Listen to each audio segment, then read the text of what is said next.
ओम शांति। 16 दिसंबर 2024 के ईश्वरीय महावाक्य। मीठे बच्चे, यह पावन बनने की पढ़ाई सब पढ़ाइयों से सहज है। इसे बच्चे, जवान, बूढ़े सब पढ़ सकते हैं। सिर्फ 84 जन्मों को जानना है। प्रश्न: हर एक छोटे व बड़े को कौन सी प्रैक्टिस जरूर करनी चाहिए? उत्तर: हर एक को मुरली चलाने की प्रैक्टिस जरूर करनी चाहिए, क्योंकि तुम मुरलीधर के बच्चे हो। अगर मुरली नहीं चलाते हो तो उच्च पद नहीं पा सकेंगे। किसी को सुनाते रहो तो मुख खुल जाएगा। तुम हर एक को बाप समान टीचर जरूर बनना है। जो पढ़ते हो वह पढ़ाना है। छोटे बच्चों को भी यह पढ़ाई पढ़ने का हक है। वह भी बेहद के बाप का वर्षा लेने के अधिकारी हैं। ओम शांति। अभी आती है शिव बाबा की जयंती। उस पर कैसे समझाना चाहिए?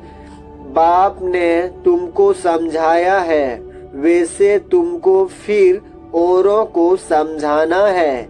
ऐसे तो नहीं, बाबा जैसे तुमको पढ़ाता है वैसे बाबा को ही सबको पढ़ाना है। शिव बाबा ने तुमको पढ़ाया है, जानते हो, इस शरीर द्वारा पढ़ाया है। बरोबर हम शिव बाबा की जयंती मनाते हैं। हम नाम भी शिव का लेते हैं। वह तो है ही निराकार, उनको शिव कहा जाता है। वो लोग कहते हैं शिव तो जन्म मरण रहित है, उनकी फिर जयंती कैसे होगी? यह तो तुम जानते हो कैसे नंबरवार मनाते आते हैं, मनाते ही रहेंगे। तो उन्हों को समझाना पड़े। बाप आकर इस तन का आधार लेते हैं। मुख तो जरूर चाहिए, इसलिए गोमुख की ही महिमा है। यह राज जरा पेचीला है। शिव बाबा के ऑक्यूपेशन को समझना है। हमारा बेहद का बाप आया हुआ है, उनसे ही हमको बेहद का वर्षा मिलता है। बरोबर भारत को बेहद का वर्षा था और किसको होता नहीं। भारत को ही सचखंड कहा जाता है और बाप को भी ट्रूथ कहा जाता है। तो यह बातें समझानी पड़ती है। फिर कोई को जल्दी समझ में नहीं आता है, कोई झट समझ जाते हैं। यह योग और एजुकेशन पढ़ाई दोनों सिखलाने वाली चीजें हैं। उसमें भी योग जास्ती सिखलाता है। नॉलेज तो बुद्धि में रहती ही है, बाकी याद ही घड़ी घड़ी भूलते हैं। नॉलेज तो तुम्हारी बुद्धि में है ही कि हम कैसे 84 जन्म लेते हैं। जिनको यह नॉलेज है वही बुद्धि से समझ सकते हैं कि जो पहले पहले नंबर में आते हैं वही 84 जन्म लेंगे। पहले उच्च ते उच्च लक्ष्मी नारायण को कहेंगे। नर से नारायण बनने की कथा भी नामी ग्रामी है। पूर्णमासी पर बहुत जगह सत्यनारायण की कथा चलती है।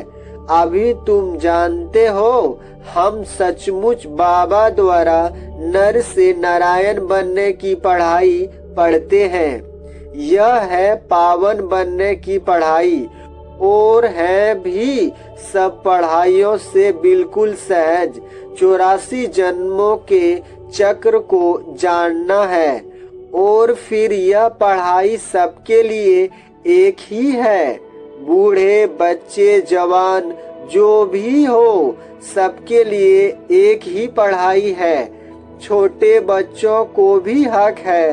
अगर माँ बाप इन्हों को थोड़ा थोड़ा सिखलाते रहे तो टाइम तो बहुत पड़ता है। बच्चों को भी यह सिखलाया जाता है कि शिव बाबा को याद करो। आत्मा और शरीर दोनों का बाप अलग अलग है। आत्मा बच्चा भी निराकारी है तो बाप भी निराकारी है। यह भी तुम बच्चों की बुद्धि में है। वह निराकार शिव बाबा हमारा बाप है। कितना छोटा है वह अच्छी रीति याद रखना है, भूलना नहीं है, भूलना नहीं चाहिए। हम आत्मा भी बिंदी मिसल छोटी हैं, ऐसी नहीं ऊपर जाएंगे तो बड़ी दिखाई पड़ेगी, नीचे छोटी हो जाएगी। नहीं, वह तो है बिंदी। ऊपर में जाएंगे तो तुमको जैसे देखने में भी नहीं आएगा। बिंदी है ना, बिंदी क्या देखने में आएगी। इन बातों पर बच्चों को अच्छी रीति विचार भी करना है। हम आत्मा ऊपर से आई है शरीर से पाठ बजाने। आत्मा घटती बढ़ती नहीं है। ऑर्गन्स पहले छोटे पीछे बड़े होते हैं। अभी जैसे तुमको समझाया है वैसे फिर औरों को समझाना है। यह तो जरूर है नंबरवार। जो जितना पढ़ा है उतना ही पढ़ाते हैं। सबको टीचर भी जरूर बनना है सिखलाने लिए। बाप में तो नॉलेज है, वह इतनी छोटी सी परम आत्मा है। सदैव परम धाम में रहते हैं। यहाँ एक ही बार संगम पर आते हैं। बाप को पुकारते भी तब हैं जब बहुत दुखी होते हैं। कहते हैं आकर हमको सुखी बनाओ। बच्चे अब जानते हैं हम पुकारते रहते हैं, बाबा आकर हमको पतित दुनिया से नई सतयुगी सुखी पावन दुनिया में ले चलो, अथवा वहां जाने का रास्ता बताओ। वह भी जब खुद आवे तब तो रास्ता बतलावे। वह आएंगे तब जब दुनिया को बदलना होगा। यह बड़ी सिंपल बातें हैं, नोट करना है। बाबा ने आज यह समझाया है, हम भी ऐसे समझाते हैं। ऐसी प्रैक्टिस करते से मुख खुल जाएगा। तुम मुरलीधर के बच्चे हो, तुम्हें मुरलीधर जरूर बनना है। जब औरों का कल्याण करेंगे तब तो नई दुनिया में उच्च पद पाएंगे।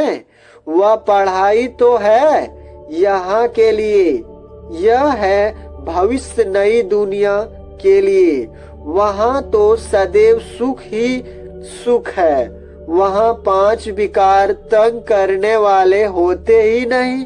यहाँ रावण राज्य अर्थात पराये राज्य में हम हैं।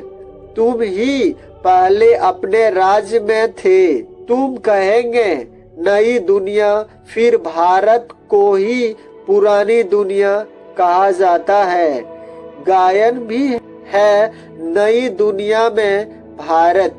ऐसे नहीं कहेंगे कि नई दुनिया में इस्लामी बुद्धि नहीं। अभी तुम्हारी बुद्धि में है बाप। आकर हम बच्चों को जगाते हैं। ड्रामा में पार्ट ही उनका ऐसा है। भारत को ही आकर स्वर्ग बनाते हैं। भारत ही पहला देश है। भारत पहले देश को ही स्वर्ग कहा जाता है। भारत की आयु भी लिमिटेड है। लाखों वर्ष कहना यह तो अनलिमिटेड हो जाता है। लाखों वर्ष की कोई बात स्मृति में आ ही न सके। नया भारत था, अब पुराना भारत ही कहेंगे। भारत ही नई दुनिया होगी। तुम जानते हो हम अभी नई दुनिया के मालिक बन रहे हैं। बाप ने राय बताई है, मुझे याद करो तो तुम्हारी आत्मा नई प्योर बन जाएगी। फिर शरीर भी नया मिलेगा। आत्मा और शरीर दोनों सतो प्रधान बनते हैं। तुमको राज्य मिलता ही है सुख के लिए। यह भी ड्रामा अनादि बना हुआ है। नई दुनिया में सुख और शांति है। वहाँ कोई तूफान आदि नहीं होते। बेहद की शांति में सब शांत हो जाते हैं। यहाँ है अशांति तो सब अशांत हैं। सतयुग में सब शांत होते हैं। वंडरफुल बात है ना। यह अनादि बना बनाया खेल है। यह है बेहद की बातें। वह हद की बैरिस्टरी, इंजीनियरी आदि पढ़ते हैं। अभी तुम्हारी बुद्धि में बेहद की नॉलेज है। एक ही बार बाप आकर बेहद ड्रामा का राज समझाते हैं। आगे तो यह नाम भी नहीं सुना था कि बेहद का ड्रामा कैसे चलता है। अभी समझाते हो। सतयुग त्रेता जरूर, वह पास्ट हो गया। उसमें इनका राज्य था। त्रेता में राम राज्य था।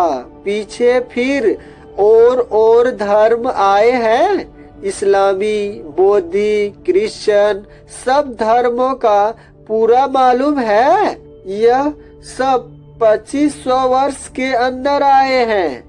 उनमें 1250 वर्ष कलयुग है। सब हिसाब है ना। ऐसे तो नहीं सृष्टि की आयु ही 2500 वर्ष है। नहीं। अच्छा, फिर और कौन था? विचार किया जाता है। उन्हों के आगे बरोबर देवी देवता वह भी थे तो मनुष्य ही, परंतु देवी गुणों वाले थे। सूर्यवंशी, चंद्रवंशी 2500 वर्ष में, बाकी आधा में वह सब थे। इससे जास्ती का तो कोई हिसाब किताब निकल न सके। फूल पौना आधा, चौथा 4 हिस्से का है। कायदेशीर टुकड़ा टुकड़ा करेंगे ना। आधा में तो यह है, कहते भी हैं सतयुग में सूर्यवंशी राज्य, त्रेता में चंद्रवंशी राम राज्य।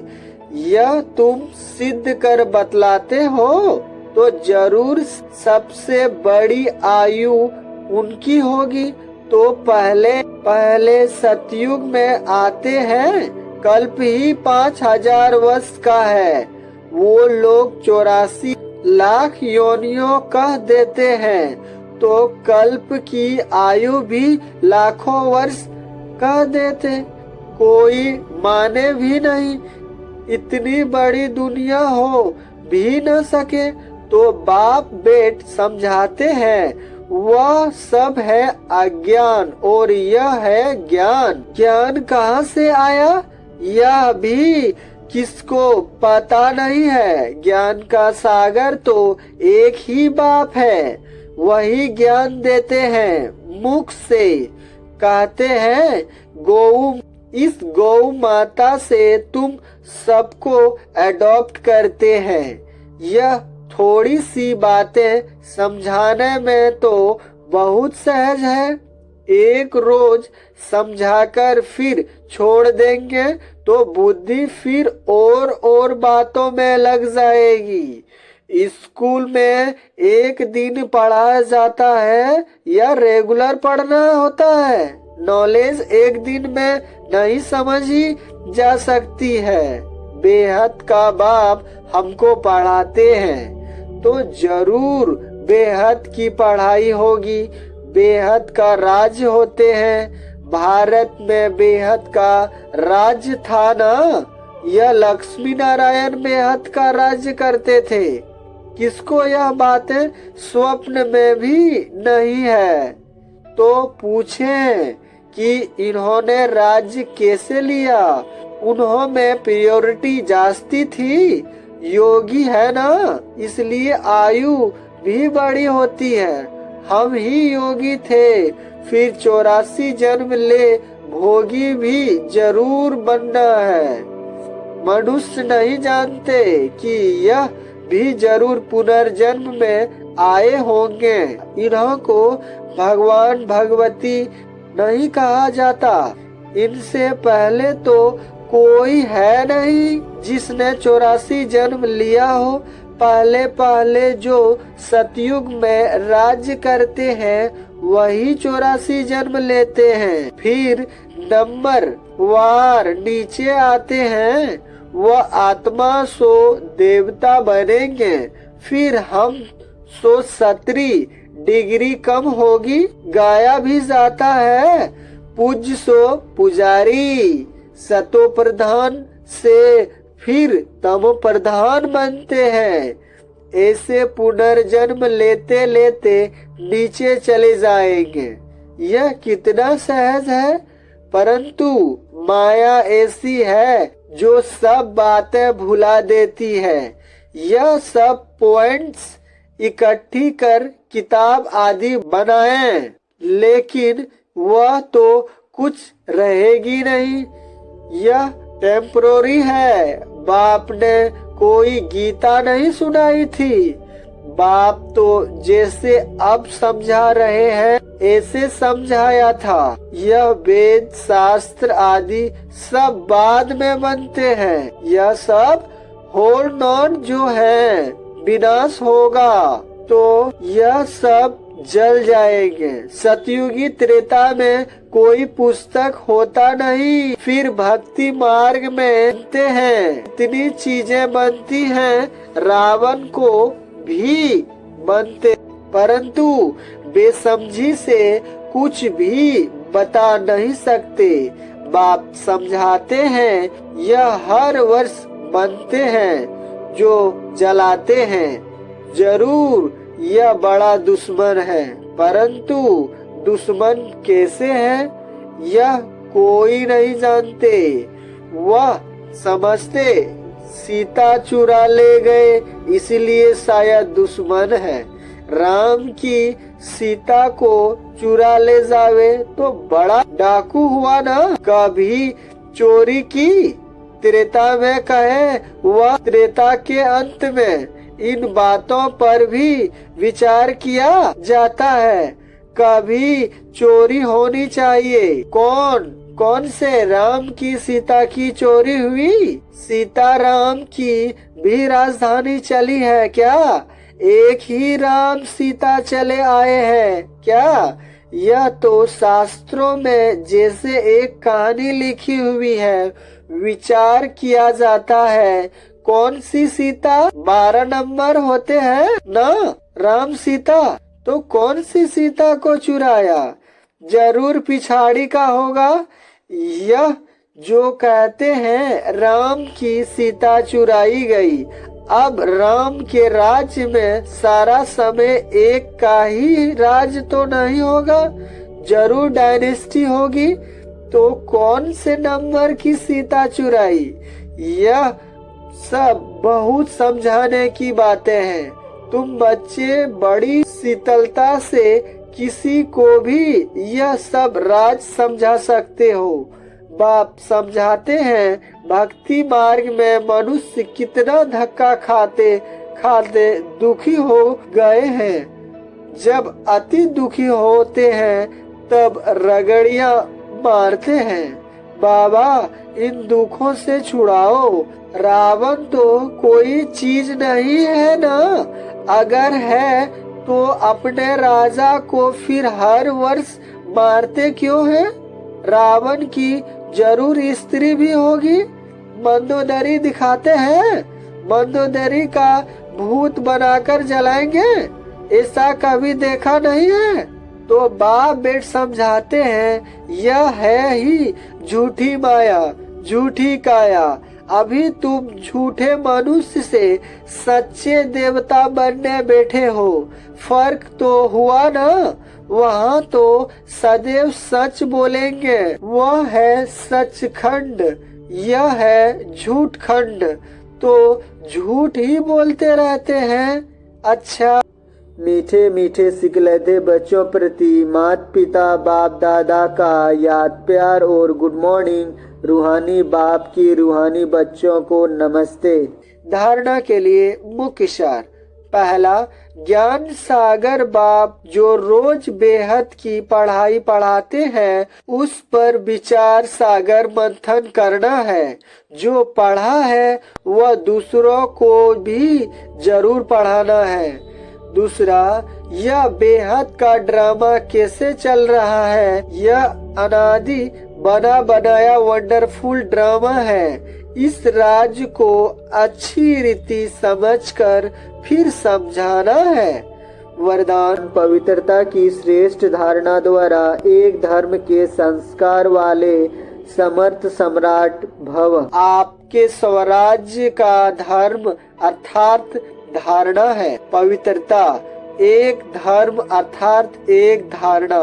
स्वप्न व संकल्प मात्र भी अपवित्रता अर्थात दूसरे धर्म में न हो, क्योंकि जहाँ पवित्रता है वहाँ अपवित्रता अर्थात व्यर्थ व विकल्प का नाम निशान नहीं होगा। ऐसे संपूर्ण पवित्रता के संस्कार भरने वाले ही समर्थ सम्राट हैं। अभी के श्रेष्ठ संस्कार के आधार से भविष्य संसार बनता है। श्रेष्ठ संस्कारों के आधार से भविष्य संसार बनता है। अभी के संस्कार भविष्य संसार का फाउंडेशन है। स्लोगन, विजयी रत्न वही बनते हैं जिनकी सच्ची प्रीत एक परमात्मा से है। ओम शांति।